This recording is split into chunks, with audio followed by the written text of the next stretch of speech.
Hi everyone! In today's video I want to show you a special part of my Inktober 2025 collection. These drawings are a bit different. I made them on deep black paper using only white pens. First, I want to say a few words about the materials I use.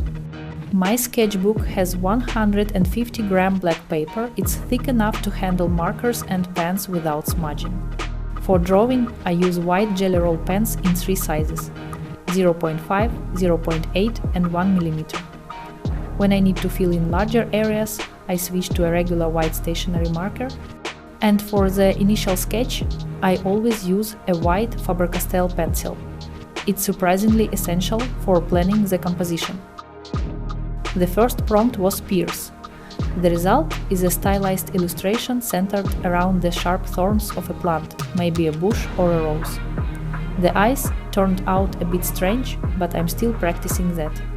Overall though, I really like the composition. The concept is simple, but the lines came together beautifully. The next prompt was blunder.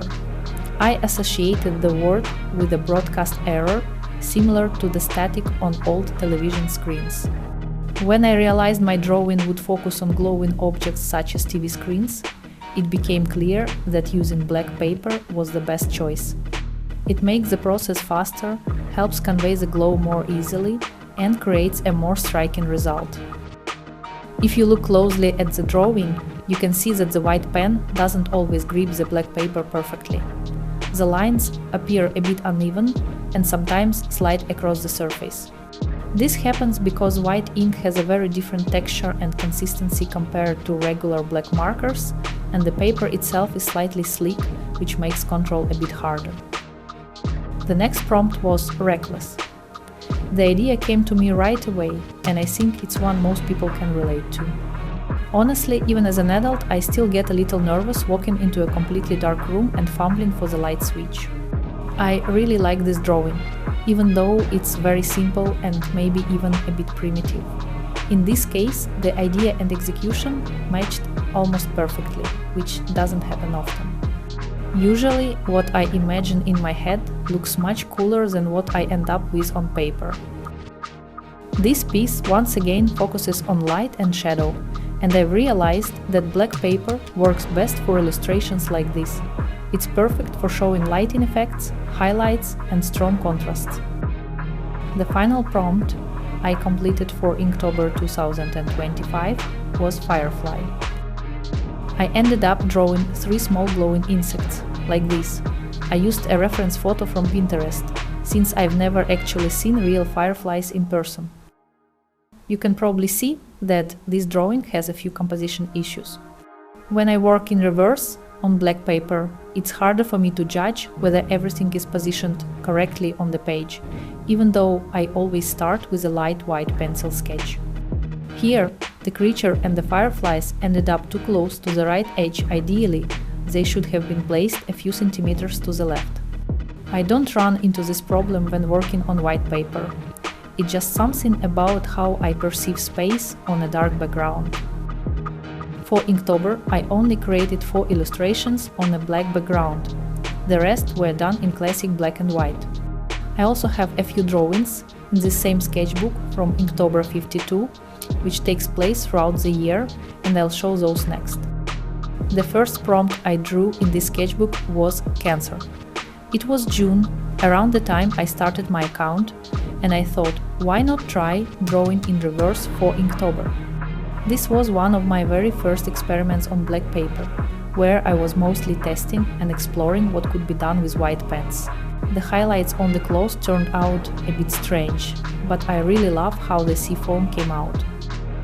The next prompt I worked on was home, and once again I found myself thinking about crustaceans. I felt like I hadn't fully figured out how to draw the texture of the shell, so I decided to practice by sketching legs and claws again. This time though, I think the result looks more three-dimensional. I also realized that bones and other skeletal shapes look great on black paper. The main thing to remember is that the lightest areas should have the most shading, while the shadows are better left untouched. It feels a little strange at first, especially if you're used to drawing the traditional way on white paper, because everything is flipped, you're painting light instead of shadow.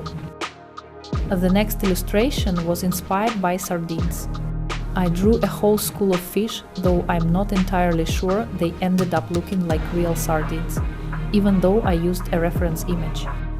The result was a set of stylized fish that I used mainly for practicing how to draw scales. I experimented with solid fills, hatching, and simple line work. It was also interesting to see how the black marker behaved on top of the white ink. The surface turned out to be surprisingly slippery and hard to control. The next prompt was lion. Once again, I clearly struggled with composition, proportions, and anatomy. The line came out a bit uneven, to put it mildly. Still, I really enjoyed working on the mane. It's one of my favorite parts of the drawing, since it's hard to go wrong with it. I also experimented with a metallic marker in this piece. It was interesting to see how it behaved on black paper, creating a rich, layered color that covered the surface surprisingly well. The next prompt was Doctor.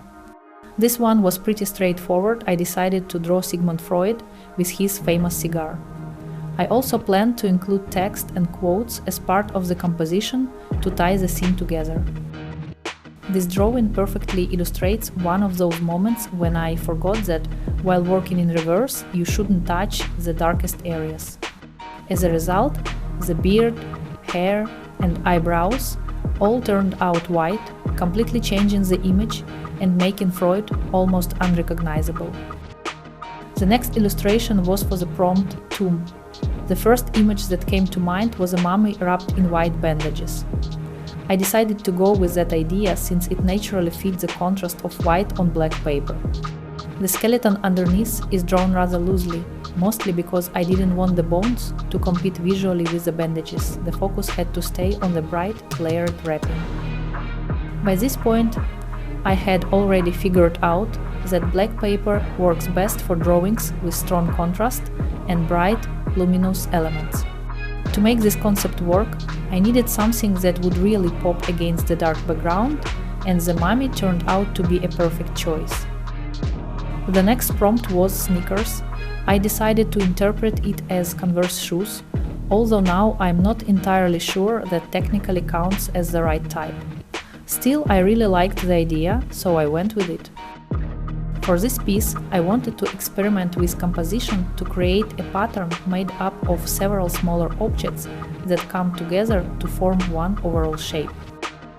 The focus was on the white soles and the recognizable logo, while keeping the rest of the details minimal and outlined.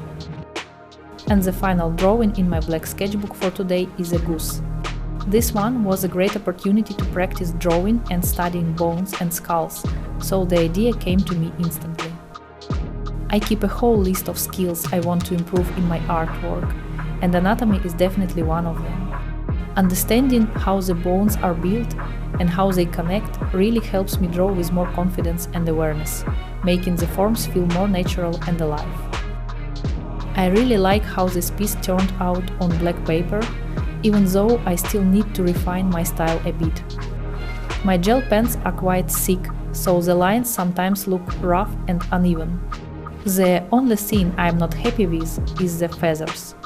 They ended up looking more like fish scales than actual feathers. And that's it! Those are all the drawings from my black sketchbook.